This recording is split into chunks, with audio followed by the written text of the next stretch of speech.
A partir de agora, Seara Espírita, sua sintonia com a paz. Apresentação: Melissa Tortoriello. Realização: Departamento de Comunicação Social da Aliança Municipal Espírita de Barbacena. No ar, Seara Espírita. Bom dia, querido ouvinte. Começamos agora nosso programa Seara Espírita, diretamente dos estúdios da Rádio Correio da Serra, para chegar até seus corações, levando um pouco mais da mensagem de Jesus à luz da doutrina espírita. Prazer enorme estar com vocês nessa manhã de sábado. Esfriou um bocadinho, né? Mas estamos aí para falar um pouco mais da mensagem de Jesus. E, aliás, hoje para falar sobre ele próprio, Jesus, que é um tema tão importante, que talvez é o espírito mais importante que passou pela Terra, nos trazendo seus ensinamentos, nos trazendo seu exemplo de amor, de renúncia, de resignação, né? O exemplo vivo que nós temos entre nós e que no mês de dezembro lembramos um pouquinho mais, afinal de contas, em dezembro comemoramos a sua vinda aqui na Terra, né? Então convidamos vocês para participarem do nosso Seara Espírita de hoje, falando sobre Jesus, da manjedoura à cruz. Acompanhe com a gente. Mas antes de nós começarmos o nosso bate-papo de hoje, convido a vocês para fazermos a nossa prece. Elevarmos nossos pensamentos a Deus, nosso Pai de infinito amor e bondade. A Jesus, modelo e guia da humanidade, nosso irmão maior. A nossos benfeitores espirituais, mentores de luz, que nos amparam na nossa caminhada terrestre. Primeiramente, Pai amado, nossas preces são de gratidão. Agradecemos pelo dom da vida, pela oportunidade reencarnatória. Agradecemos, Senhor, por este corpo físico que nos abriga enquanto espíritos, nos permitindo estar aqui encarnados na Terra, para buscarmos a nossa evolução, o nosso aperfeiçoamento moral e espiritual. Agradecemos, Senhor, por todas as bênçãos que o Senhor nos concede diariamente, pela nossa saúde, pela nossa inteligência, pelas nossas possibilidades de interagirmos no mundo e trabalharmos na construção do mundo que desejamos. Agradecemos ainda, Senhor, pela nossa família, pelos nossos amigos, pela doutrina espírita que é luz em nossas vidas e que nos auxilia a todo instante, principalmente naqueles mais difíceis. E se pudermos te rogar algo, Senhor, rogamos o teu amparo, rogamos o teu auxílio para vencermos a nós próprios, vencermos nossas imperfeições, vencermos o desafio diário que é sermos a cada dia um pouco melhores. Rogamos ainda, Pai, por aqueles que sofrem, pelos irmãos que passam pela experiência da guerra, da fome, da sede, das misérias físicas e morais. Rogamos por todos aqueles que se encontram desesperançados, tristes, deprimidos, por todos aqueles que se encontram nos leitos de hospitais, nos asilos, nos orfanatos, pelos abandonados pelas ruas, aqueles que também se encontram em presídios, em prostíbulos, por todos aqueles, Pai, que passam por provações muito maiores que a nossa.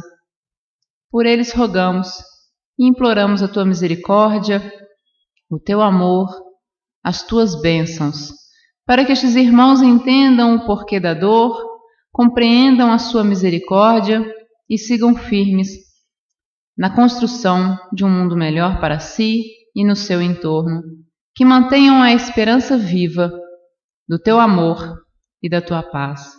Seja conosco, Senhor Jesus, hoje e por todo sempre. Que assim seja. Bom, estamos aqui com o Paulinho hoje, Paulo Bianchetti, para falarmos um pouco sobre Jesus, né? Chegando dezembro, a gente sempre aproveita alguns programas de rádio para falar sobre esse espírito tão importante que esteve entre nós e que está entre nós e que estará entre nós e que nos auxilia na nossa caminhada aqui na Terra, que nos ajuda, né? Ele como nosso mentor, nosso guia, um dos responsáveis aí pela formação do planeta, do sistema solar e o co-criador com o Pai, né? Criador do planeta Terra, está sempre então a nos auxiliar na nossa evolução, no nosso progresso. Para a gente começar a falar então sobre o nosso tema de hoje, né? O perfil de Jesus. Paulinho, gostaria que a gente começar do começo, né? Vamos começar lá do começo do nascimento de Jesus. O que você poderia falar para nós sobre a vinda deste Espírito aqui na Terra? Nós sabemos que ele não teve uma evolução aqui na Terra, ou seja, ele não reencarnou aqui na Terra, mas sim encarnou uma única vez no seu processo de auxílio a nós, né, numa vinda missionária até nós. Eu gostaria que você falasse um pouquinho sobre a vinda deste Espírito encarnar aqui entre nós. Um bom dia para você, Paulinho. Bom dia, Melissa, bom dia, querido amigo ouvinte. Para nós uma alegria muito grande, especialmente por ter a oportunidade aí de falarmos dessa nossa referência que nós elegemos para as nossas vidas, que é Jesus. Na verdade, Melissa, antes de nós falarmos do seu nascimento, é importante nós fazermos um pequeno preâmbulo aqui a respeito algumas considerações. Notadamente, o Espiritismo vê Jesus não como Deus, né, e sim como nosso irmão mais velho, aquele irmão que cuida da gente, né? E aí se torna então mais acessível, ou seja, a gente ter a proximidade com o irmão mais velho, servindo ele inclusive de ponte para que nós tenhamos uma relação com o Pai, isso se torna muito melhor. Então, uma divindade seria mais difícil de nós termos acesso, mas o nosso irmão nós conseguimos ter acesso. E a doutrina espírita nos faculta isso, a oportunidade de nós termos acesso a Jesus e ele ter acesso até nós. Isso facilita, na verdade. O nosso objetivo aqui hoje é, sem dúvida nenhuma, embora não falar assim do Natal, né, do acontecimento cultural que existe na nossa sociedade, porque isso ficará a cargo de um próximo programa, possivelmente, mas, na verdade, fazer uma referência sobre a sua história, sobre a sua vida, né, sobre o seu legado. Então, eu acredito que antes de nós conhecermos a sua mensagem, é necessário que nós conheçamos o homem, né, o vulto, a personalidade que passou pela Terra. Embora não dá para falar, nós não conseguiríamos falar da vida de Jesus sem falar da sua ética, da sua moral, da sua grandeza, né? Então, sem dúvida nenhuma, Jesus ele renuncia aos altos cumes da espiritualidade, digamos assim, né? Ou seja, ele que simplesmente poderia não se eleger comprometido com esse progresso do planeta Terra e da humanidade como consequência, se ele não quisesse, ele poderia não o fazer, mas isso é característico do espírito nobre, o espírito que alcançou a perfeição. Então ele recebe das mãos do Criador, diretamente um apelo de Deus, para que ele pudesse então formar a humanidade, ou seja, formar no sentido de formação mesmo, de condução, de educação mesmo, sabe? E é notável que Jesus então ele primeiro se preocupa com a construção da casa, né? E prover esta casa de todos os recursos que se pudesse imaginar que a humanidade mais tarde iria necessitar. Então ele reúne a sua equipe de trabalhadores e põe mãos à massa, reúne os elementos necessários para construir não só o nosso planeta Terra, o nosso sistema solar. Porque antes do planeta Terra existir, precisaria de existir a fonte, né, da energia, a fonte da matéria, e aí ele então começa a construir o nosso sistema solar e, consequentemente, o nosso planeta, né? Então a gente sabe daí que Jesus então já pré-existia a humanidade. Quando o nosso planeta Terra iniciou seu processo de formação há mais de 4 bilhões de anos, Jesus já estava na condição de um espírito perfeito, né? Já tinha plenas condições, sem dúvida nenhuma, de assumir essa empreitada. E aí então logo nós deduzimos que se nós partimos do princípio da lei da evolução e da reencarnação, então Jesus evoluiu antes. Mas como o planeta Terra não existia, ele evoluiu em outro lugar, né? Aí a gente vai logo entender que existem outras esferas, outros planetas, desde que o tempo é tempo. Eu ia falar desde que o mundo é mundo. Não dá. Então, desde que o universo é universo. Desde que o universo é universo. Pronto, achou a palavra correta. E aí então surge essa proposta, né, magnífica, né, magna mesmo, de uma grandeza incomensurável. E aí, claro que a gente vai, de forma muito medíocre, nós vamos nos ater a Jesus há 2000 anos, né? Então, quando ele se aproxima do planeta Terra no sentido simbólico que a gente quer dizer, segundo Emmanuel, a segunda vez, a primeira na sua formação, a segunda vez quando ele vem trazer os evangelhos, né, a sua mensagem.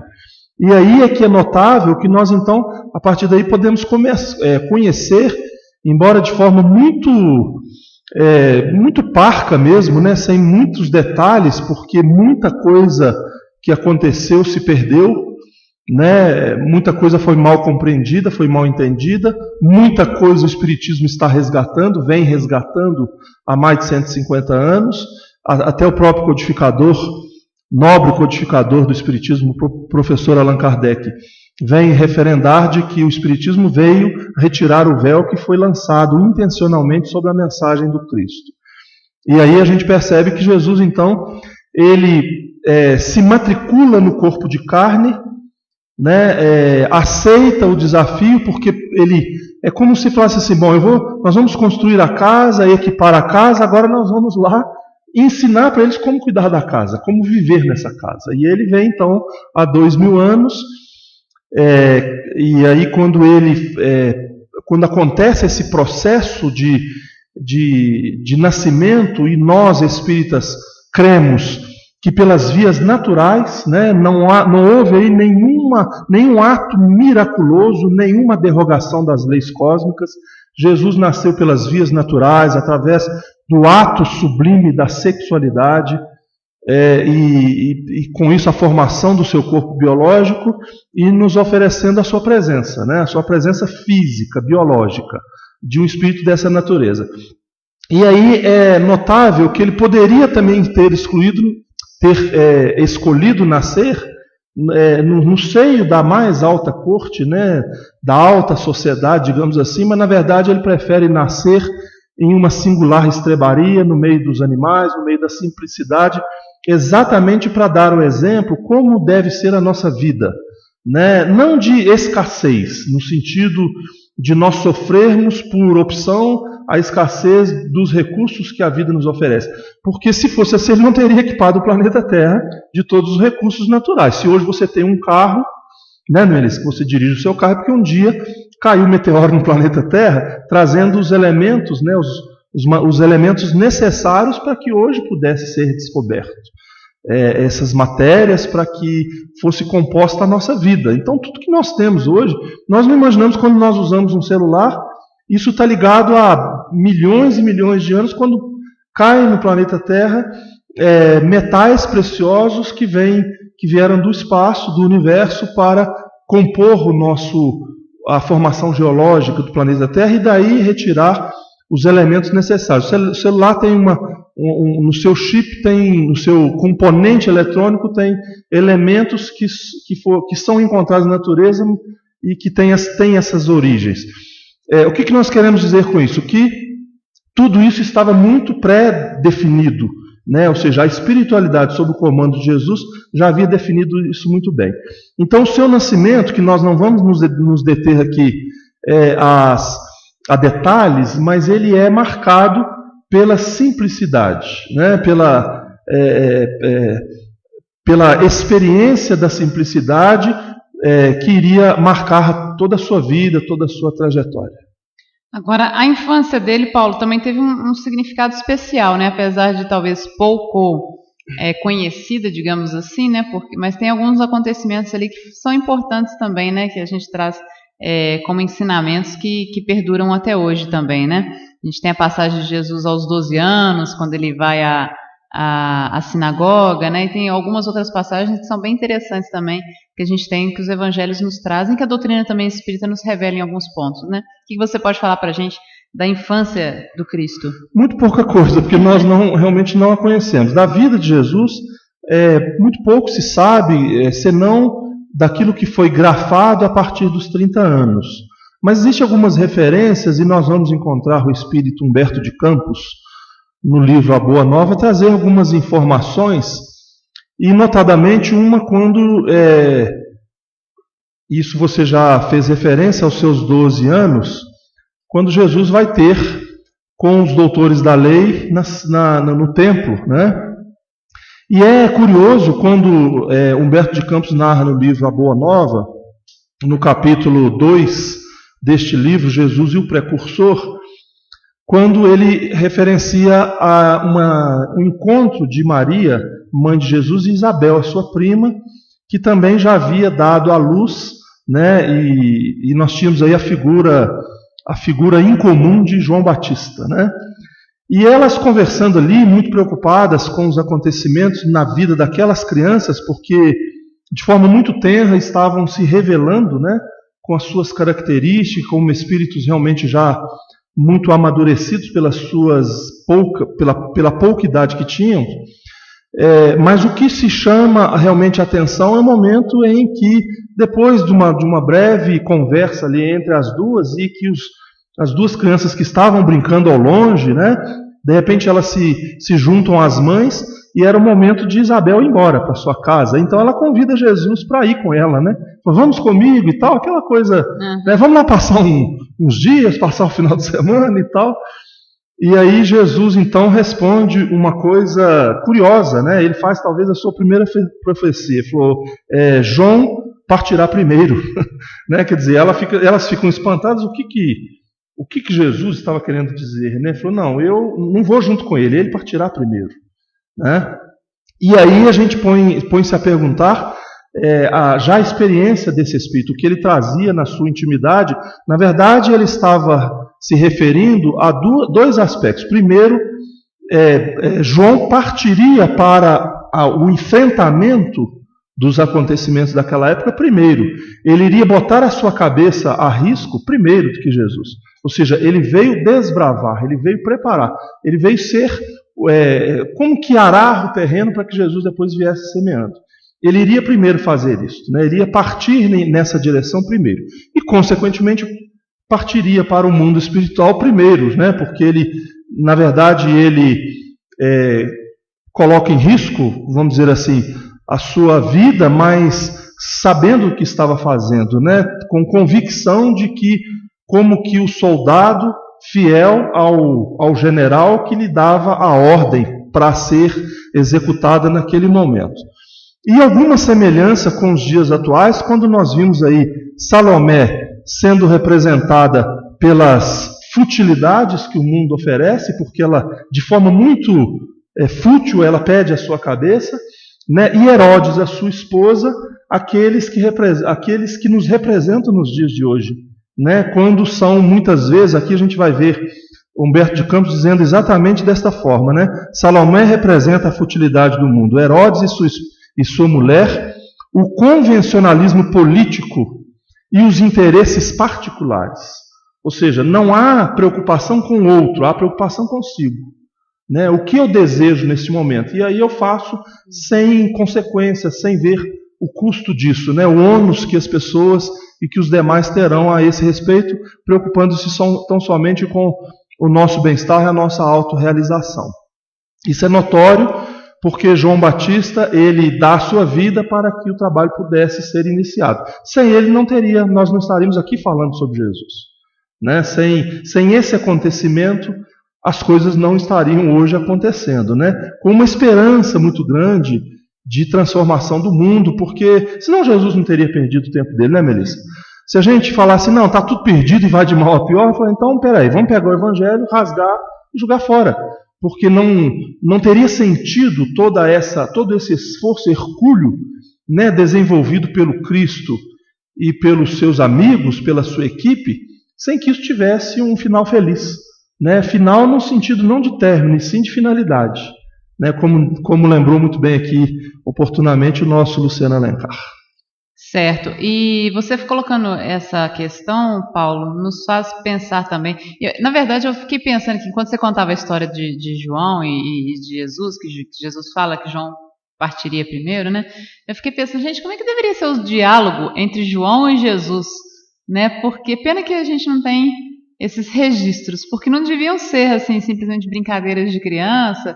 Eles deviam, como eles já tinham uma certa maturidade, devia ser uma coisa bem interessante, né? Curioso, Melissa, nessa página que Humberto de Campos ele narra que as duas, Maria e Isabel, viam ao longe, no monte, a silhueta das duas crianças. E como que a figura de João Batista olhando para Jesus, e Jesus fazendo os apontamentos, apontando ao longe e tal. Como se estivesse discursando. Isso, né? E tipo assim, né? Eu estou aqui e coordenando, né, esse trabalho, e João Batista ali na submissão, vamos dizer assim, ou seja, como aquele soldado fiel recebendo as orientações do seu comandante, né? Então aquilo é notório, porque a gente começa a tentar imaginar como é que seria essa cena, né? Jesus com 12 anos já fazendo as suas primeiras orientações a João Batista. É verdade. Agora, Jesus teve um momento de preparação também, antes dele começar com o trabalho dele, né, Paulo? Você pode falar um pouquinho sobre essa questão desse período? Não. Na verdade, nós colocamos aí, exatamente, Melissa, nesse roteiro aí, porque não existem essas informações, senão algumas especulações. Há quem diga que ele teria se preparado no meio dos essênios, que ele teria se recolhido, né, que os essênios é que teriam o iniciado, mas ele que iniciou-nos a todos, né? Então ele seria iniciado por alguém? Né? É claro que fora necessário que houvesse ali, sem dúvida nenhuma, uma sedimentação da qual ele se propunha, né? Então é provável que dos seus 12 aos 30 anos, que muito pouca informação se tem, ou talvez quase nenhuma, talvez historiadores vão trazer algumas coisas, mas sempre revestidas de muitas inverdades, mas é fato nós percebermos que aconteceu um período onde ele se preparou, onde ele buscou a reclusão para a sua preparação espiritual, né, intelectual. Claro que ele já traria consigo a bagagem, mas é como se você já fosse uma pessoa, vamos dar um exemplo a nós. Você é uma pessoa já muito inteligente, mas você vai fazer uma faculdade, você vai focar nos seus ideais, né? São os iniciados, né, aqueles superdotados na inteligência, na sua capacidade, vão direcionar os seus pensamentos. Mozart, aos 4 anos, já era mestre na música, mas claro que ele foi se aperfeiçoar. Né? Ele foi relembrar, talvez, o que estava na sua intimidade. Isso aí. Agora a gente tem também um momento interessante, que é a convocação da equipe de Jesus. Jesus não fez o trabalho todo sozinho, né, Paulo?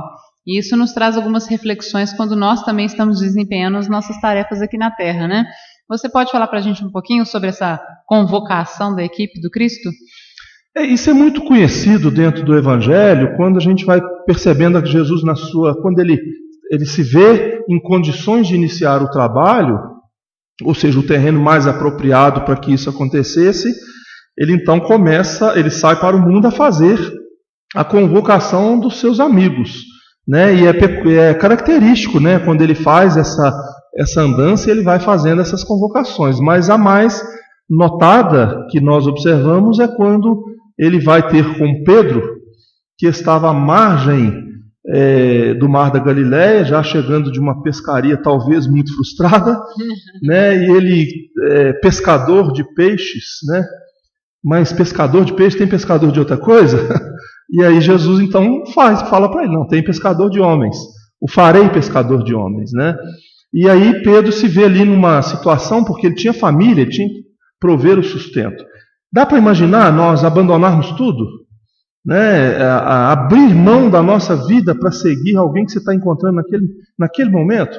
É claro que Pedro buscou na sua intimidade a certeza de que essa convocação teria se dado antes no mundo espiritual. Vai, em determinado momento, vou lhe encontrar e lhe chamarei a missão, né? E aí esse momento acontece e Pedro não titubeia.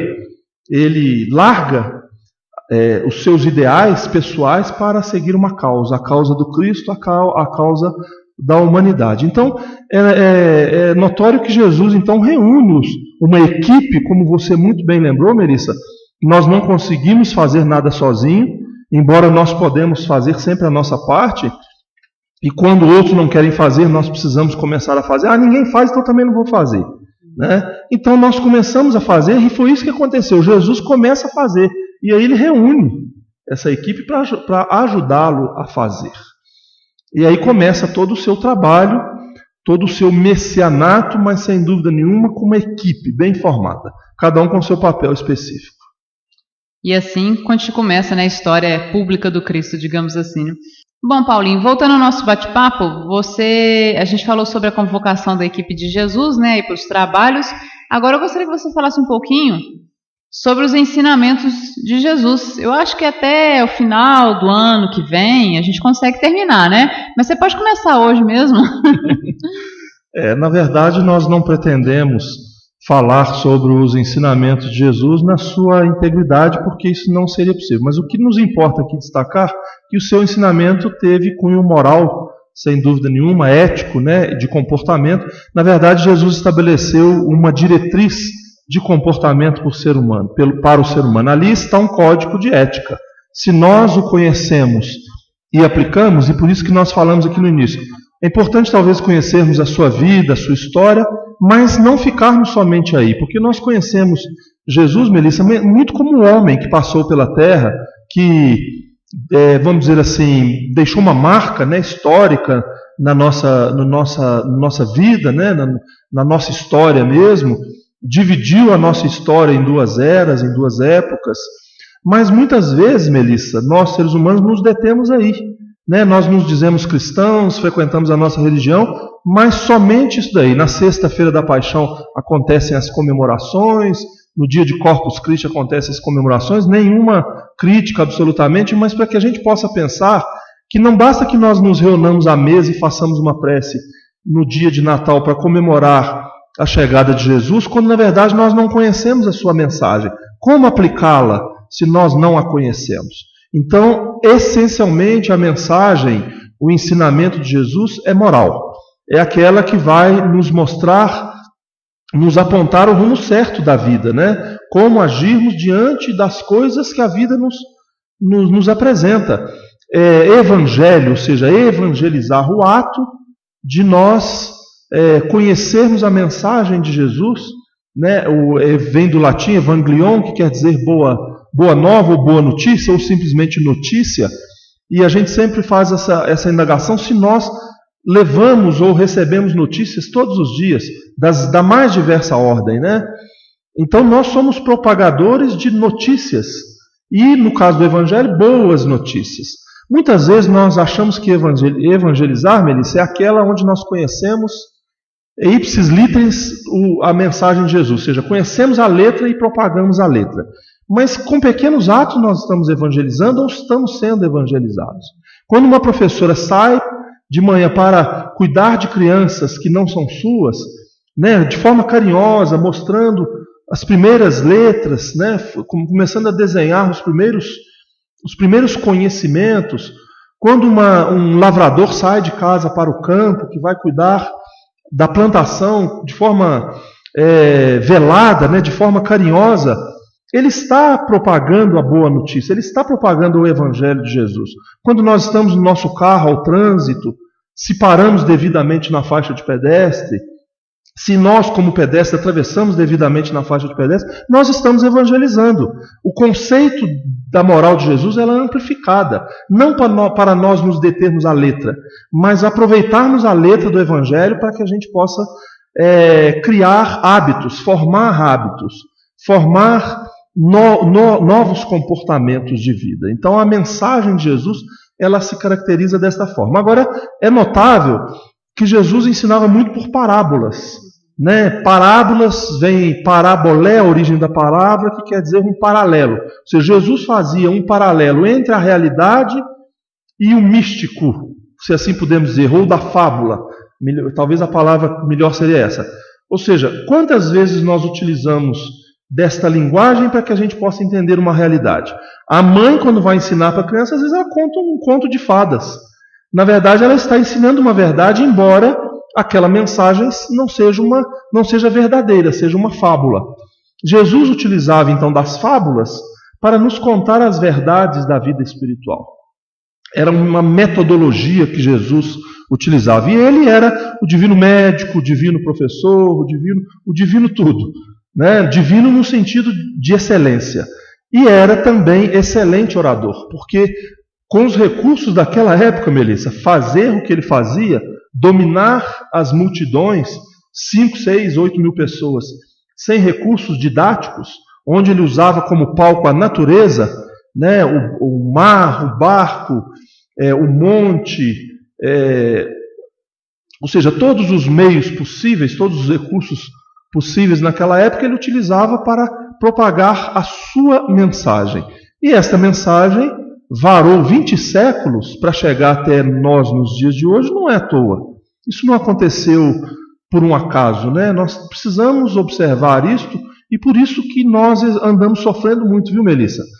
O ser humano anda a braços com tantas misérias, especialmente a moral, porque ele ignorou até agora a mensagem de Jesus, no sentido de aplicá-la, né? Pode até talvez conhecê-la, nós conhecemos muitas vezes, mas a grande questão é a aplicação no nosso sentimento, nas nossas atitudes, no nosso comportamento.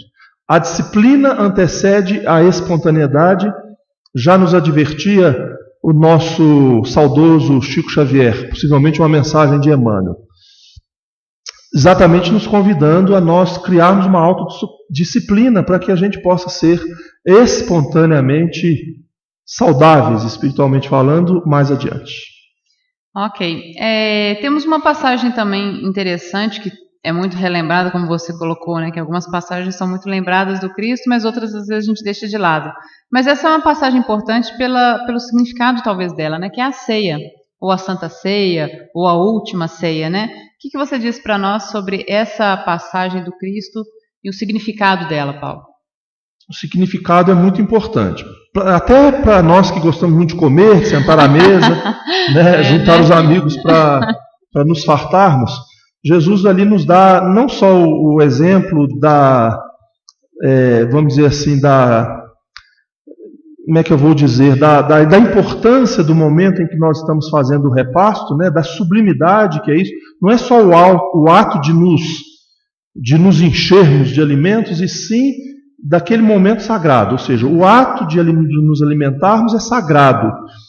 E aí isso é muito simbólico, porque ali é que começa toda aquela trama dos acontecimentos que viriam depois, né? É ali no momento em que Jesus reparte o pão, reparte o vinho, simbolizando notadamente o seu corpo que seria fragilizado mais adiante, o seu sangue que seria derramado, isso realmente simbolicamente, viu, Melissa? Mas para que a gente possa perceber que ali estaria sendo dado o primeiro passo nessa direção. E aí, quase sempre vamos lembrar isso da forma dramática, né?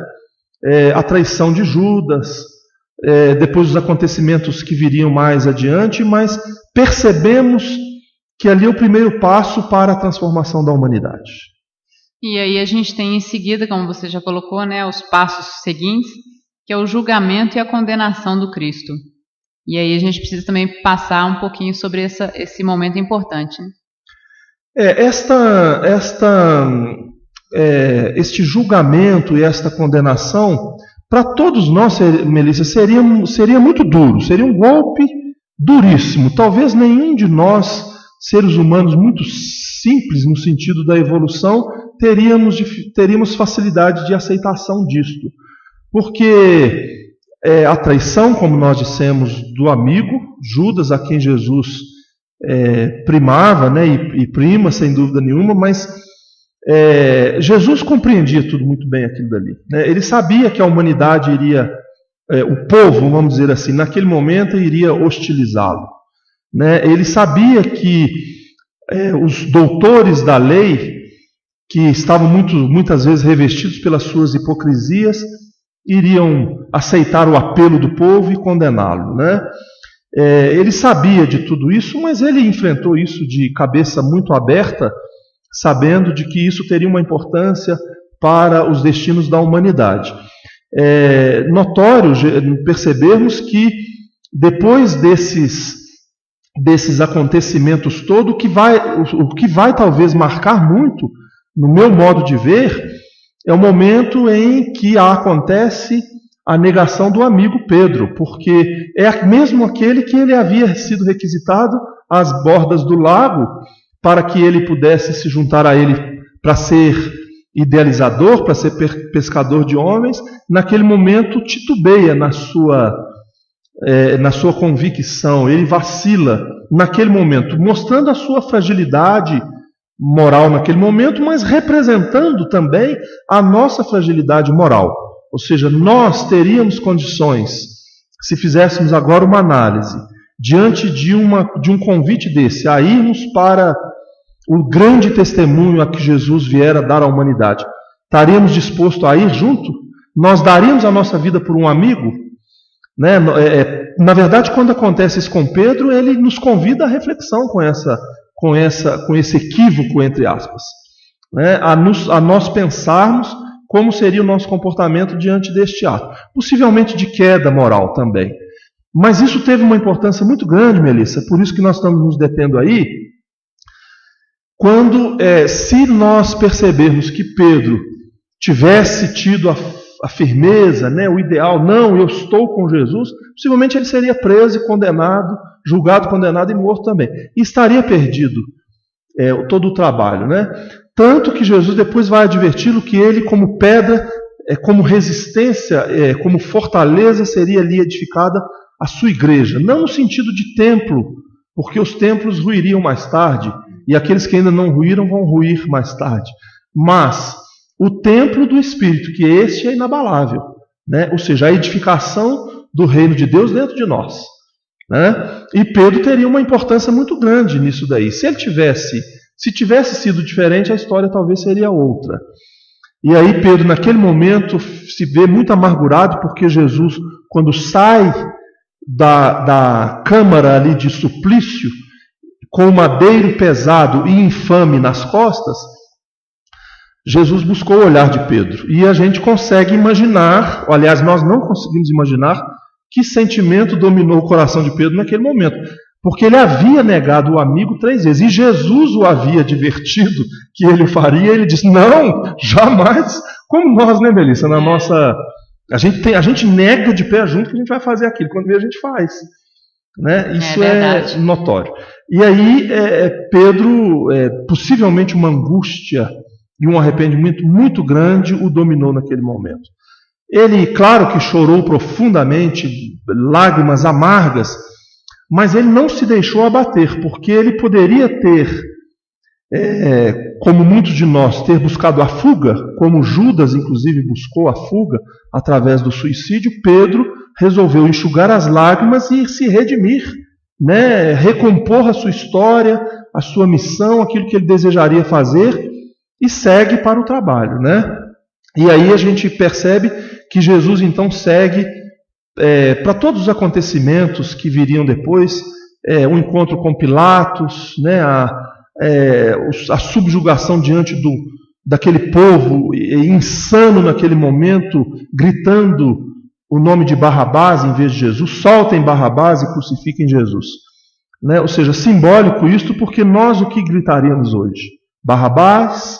Quantas vezes nós ainda continuamos elegendo Barrabás para estarmos junto conosco e Jesus apartado? Isso é interessante, precisamos observar isso. E depois Pilatos, quando lava as mãos, nós quantas vezes somos Pilatos? Lavamos as mãos porque nós não queremos nos comprometer. Né? Não, eu não vou sujar as minhas mãos. Não, quando nós assumimos uma empreitada, nós não sujamos as mãos, nós limpamos as mãos. Porque as nossas mãos vêm sujas de muito tempo. Né? E aí, naquele momento, Pilatos resolve não se comprometer, como muitas vezes nós fazemos. E aí, a coisa vai se seguindo para o destino que todos nós conhecemos. Pois é, aí a gente vê, né, o momento da desencarnação do Cristo, né, da morte, pela crucificação, mas que podemos ver também com outros olhos como um momento também do retorno do Cristo à verdadeira vida, ou como um momento de esperança para nós também em humanidade, né, Paulo? Fala para a gente um pouquinho, para a gente encerrar o nosso Seara Espírita de hoje. Melissa, a morte nesse caso é simbólica, embora nós preferimos a morte do que a vida. Quando eu falo que preferimos a morte, porque nós nos detemos mais no drama da morte do que no espetáculo e na beleza da vida, né? nós, quando estamos nos aproximando da morte, esquecemos de toda a vida que nós tivemos, de êxito, de glórias, de realizações. Quando um ente querido morre, a gente retém ou detém aquele momento triste, entre aspas, de despedida, esquecemos tudo aquilo que a pessoa nos ofereceu ao longo da sua jornada. Uma pessoa certa vez me disse: faço tudo pela minha querida mãe, porque não vou chorar diante da sua partida. Ou seja, faça aquilo que você pode fazer enquanto está a caminho, né? Enquanto está junto, porque depois possivelmente não será possível. Essa morte de Jesus, ela é muito lembrada. Nós lembramos muito o Cristo crucificado, né? Se queremos um simbolismo dentro do nosso lar ou dentro da nossa instituição religiosa, logo colocamos o Cristo crucificado e não o Cristo vitorioso. Ou seja, Jesus, aquele que sai do Calvário, sai da crucificação vitorioso, né? Pela mensagem que ele iria deixar para a humanidade.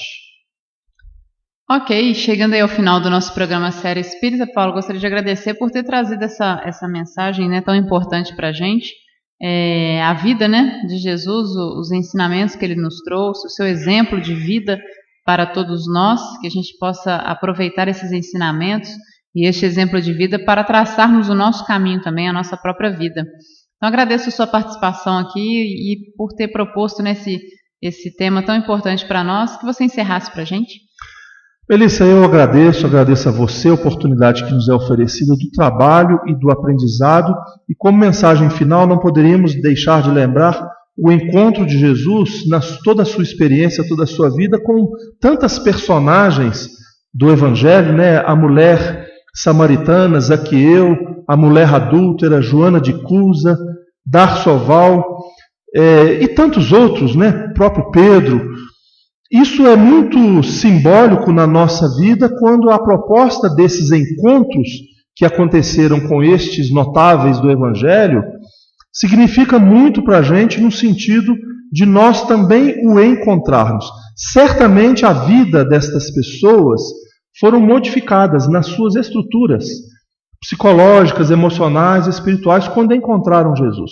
Nós necessitamos encontrá-lo. Durante muito tempo nós o vimos passar ao longe.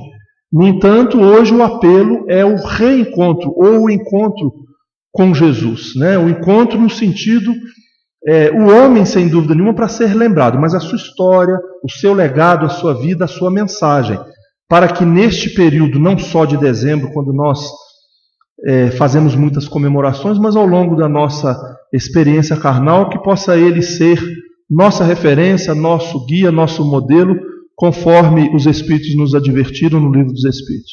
Muito obrigado a todos pela oportunidade, muita paz e até a próxima oportunidade, se Deus quiser. Obrigada, Paulinho, mais uma vez. Obrigada, Fred. Obrigada a todos vocês que estão nos acompanhando no Seara Espírita de hoje. Você ouviu o programa Seara Espírita. A apresentação Melissa Tortoriello. Realização do Departamento de Comunicação Social da Aliança Municipal Espírita de Barbacena. Seara Espírita.